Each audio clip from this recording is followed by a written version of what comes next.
आप सबको रक्षाबंधन की बहुत बहुत शुभकामनाएं। कौन से बंधन की? कौन सा बंधन है? हाँ, ये बंधन तो प्यार का बंधन है, तो जन्मों का संगम है। ये बंधन तो प्यार का बंधन है, जन्मों का संगम है।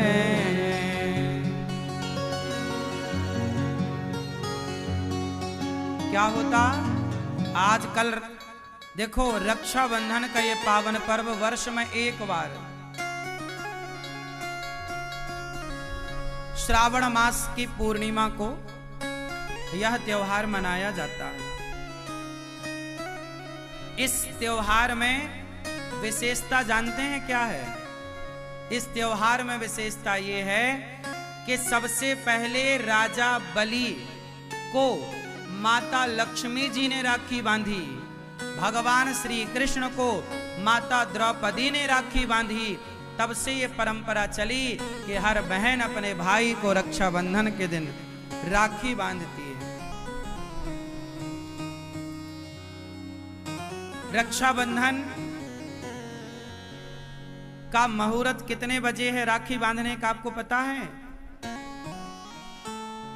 2:06 के बाद, 2 जब घड़ी में 2:06 हो जाएं, उसके बाद ही कल आप लोग अपने भाई को राखी बांधिएगा। क्योंकि सुंदर मुहूर्त, सुंदर घड़ी में जब राखी बांधी जाएगी तो रक्षाबंधन में जो बंधन होता है वो कोई सामान्य बंधन नहीं है। वो बंधन आपके भाई की उम्र लंबी करने वाला बंधन है, आपके भाई के यश को बढ़ाने वाला बंधन है, आपके भाई की कीर्ति को बढ़ाने वाला बंधन है। बहन अपने भाई का यश बढ़ता हुआ देखना चाहती है, कीर्ति बढ़ता हुआ देखना चाहती है। क्यों? क्योंकि भगवान ना करे कि कल को बहना पर कोई संकट आया तो भाई सबसे पहले आकर अपनी बहन की रक्षा के लिए खड़ा होगा। कोई खड़ा हो ना हो, पर बहन की रक्षा के लिए कौन खड़ा होगा? भाई। तो कल 2 मतलब रक्षाबंधन के दिन 2:06 के बाद ही, क्योंकि 1:15 बजे तक तो भद्रा है, उसके बाद भी फिर कोई बढ़िया सुंदर जो मुहूर्त है वो 2:06 के बाद से ही स्टार्ट होगा।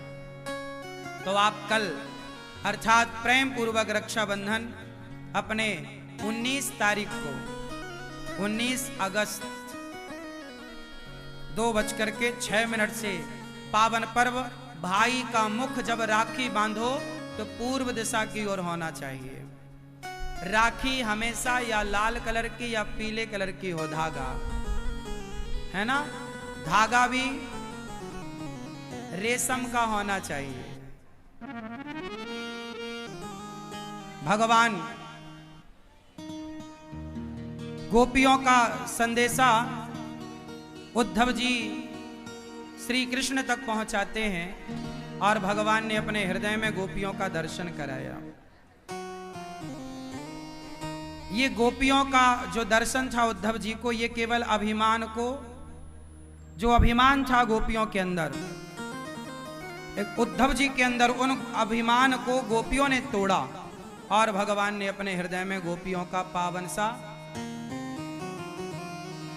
दर्शन कराया।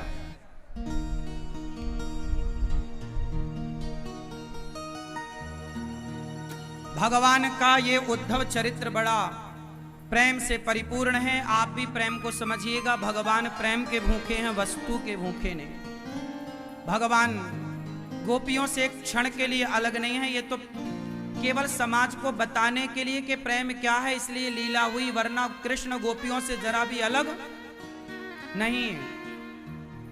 भगवान का विवाह माता रुक्मणी जी से हुआ, दूसरा विवाह भगवान का जाम्बवंत की बेटी जाम्बवती से, तीसरा विवाह भगवान का सत्यभामा से। किससे ब्याह हुआ? चौथा विवाह भगवान का यमुना जी से हुआ। पांचवा विवाह मित्रविंदा, छठवा सत्या, सातवां भद्रा, आठवां लक्ष्मणा। भामासुर नाम का एक दैत्य था। 16,100 कन्याओं को उसने बंदी बना रखा। उन कन्याओं ने कहा प्रभु हमें मुक्त कराइए। तब भगवान ने उसके बंधन से मुक्त कराया और टोटल विवाह हो गए भगवान के 16। उन कन्याओं ने कहा अब हमें स्वीकार करो, हम कहाँ जाएं? तो उनका विवाह हुआ।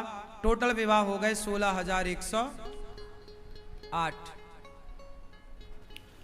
ऐसे भगवान के विवाह, कल मैंने आपको बताया था कि ये वेद की ऋचाएं हैं। 16,000 वेद की ऋचाएं, 108 उपनिषद। और जो कन्याओं को समाज स्वीकार नहीं करता उन कन्याओं को भगवान पत्नी के रूप में स्वीकार करते हैं। इसलिए भगवान का विवाह करना, कुछ लोग कहते हैं ना भगवान ने इतने विवाह क्यों किए? भाई भगवान है। हमने कल बताया था कि भगवान तो सबके ही पति हैं, प्राणों के पति। तो इस हिसाब से तो सभी भगवान की पत्नियां हैं। कोई आप और हम बचे छोड़ी हैं, हम भी तो भगवान की हैं। तो भगवान सबके पति हैं। आप में से कितनों के पति भगवान हैं?